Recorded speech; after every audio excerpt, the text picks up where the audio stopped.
Hello littles, I'm Amma. Why don't you put on your softies and join me for a story?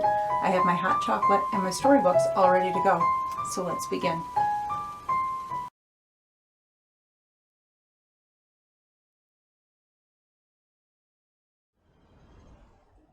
Hello littles, today we are going to read The Moon by the Brothers Grimm. In days gone by there was a land where the nights were always dark, and the sky spread over it like a black cloth, for there the moon never rose, and no star shone in the obscurity. At the creation of the world, the light at night had been sufficient. 3 young fellows once went out of this country on a traveling expedition, and arrived in another kingdom, where, in the evening, when the sun had disappeared behind the mountains, a shining globe was placed in an oak tree, which shed a soft light far and wide. By means of this, everything could be very well seen and distinguished, even though it was not so brilliant as the sun. The traveler stopped and asked the countryman who was driving past with his cart what kind of light that was. "That is the moon," answered he. "Our mayor bought it for 3 thalers and fastened it to the oak tree. He has to pour oil into it daily and to keep it clean, so that it may always burn clearly. He receives a thaler a week from us for doing it." When the countryman had driven away, one of them said, "We could make some use of this lamp. We have an oak tree at home, which is just as big as this, and we could hang it on that. What a pleasure it would be not to have to feel about at night in the darkness." "I'll tell you what we'll do," said the second. "We'll fetch a cart and horses and carry away the moon. The people here may buy themselves another."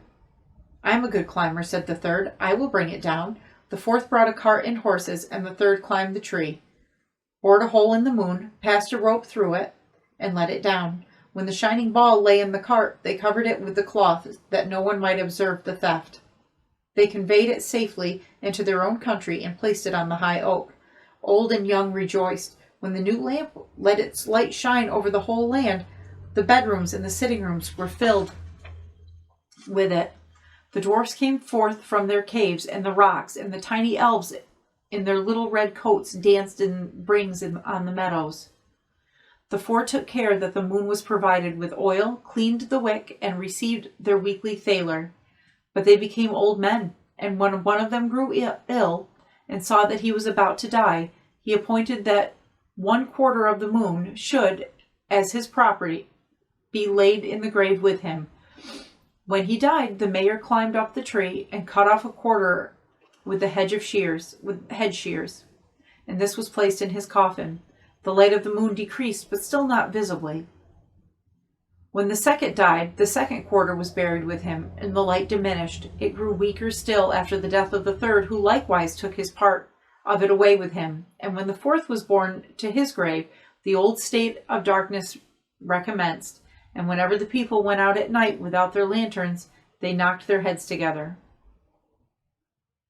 When, however, the pieces of the moon had untied themselves together again in the world below, where darkness had always prevailed, it came to pass that the dead became restless and awoke from their sleep. They were astonished when they were able to see again. The moonlight was quite sufficient for them, for their eyes had become so weak that they could not have borne the brilliance of the sun. They rose up and were merry, and fell into their former ways of living. Some of them went to play and dance, others hastened to the public houses, where they asked for wine, got drunk, brawled, quarreled, and at last took up cudgels and belabored each other. The noise became greater and greater, and at last reached even to heaven. St. Peter, who guards the gate of heaven, thought the lower world had broken out into revolt and gathered together the heavenly troops, which are to drive back the evil one when he and his associates storm the abode of the blessed. As these, however, did not come, he got on his horse and rode through the gate of heaven, down into the world below. There he reduced the dead to subjection, bade them lie down in their graves again, and took the moon away with him, and hung it in the heavens. The end.